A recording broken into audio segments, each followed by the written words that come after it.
श्रोतागण, देखिए, सत्य विद्या के अनेकों उपकार होते हैं। सत्य विद्या से ही समाज सुखी रह सकता है और वेद सब सत्य विद्याओं का पुस्तक है और वेद का ही उपवेद आयुर्वेद है। तो आयुर्वेद में एक सत्य विद्या संबंधी महत्वपूर्ण प्रसंग आता है जिसे जानकर समाज का बहुत बड़ा लाभ हो सकता है। ज़्यादा से ज़्यादा आप इसे फैलाएं। तो वो सत्य प्रसंग जो है उसके अनुसार, जब माता के गर्भाशय में गर्भ की स्थिति होती है तो चतुर्थ मास में यानी चौथे महीने में गर्भ के अंग प्रत्यंग बनने लगते हैं और उसी समय उसका हृदय भी गर्भ का कार्य करने लगता है। तो उस समय जो माता का हृदय होता है और बच्चे का हृदय होता है, तो दो हृदय हो जाते हैं। इसलिए आयुर्वेद में दौ हृदय, वहाँ गर्भिणी को, माता को कहा गया है कि जिसके दो हृदय हो जाते हैं, क्योंकि माता के ही उससे बच्चा आहार रस से उसको वो मिलता है, पोषण आदि। तो वो माता का ही दो हृदय माना गया है, माता को ही दो हृदय वाली उस समय कहा गया है।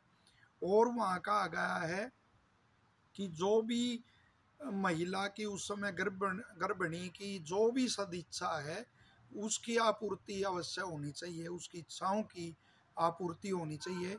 यदि उस समय उसकी इच्छाओं की आपूर्ति नहीं होती या उसको अप्रसन्न रखा जाता है तो फिर उसके परिणाम लिखे गए हैं कि उससे जो है अपना कोई, जैसे पैरों से विकृति या हाथों से विकृति या आँख आदि से विकृत या वो नाटी संतान, इस रूप में उसका जन्म होता है। तो कितनी महत्वपूर्ण सूचना है। लेकिन कोई ऐसी इच्छा ना हो कि जिससे गर्भ को हानि पहुँचे। बाकी माता को प्रसन्न और वो उस समय रखना चाहिए। तो ये लाभदायक सूचना है। और साथ ही जो महर्षि दयानंद सरस्वती ने संस्कार विधि पुस्तक लिखी है, गर्भाधान आदि संस्कार, तो कितना समाज के उपकार उससे होता है। तो वो भी निश्चित तौर पर पढ़नी चाहिए ताकि उत्तम संतान का, एक बुद्धिमान संतान का वो निर्माण हो सके। और भी कुछ विषय उस समय ऐसे होते हैं जिनको वो स्पष्ट करना अब फिलहाल अनेक कारणों से संभव नहीं है।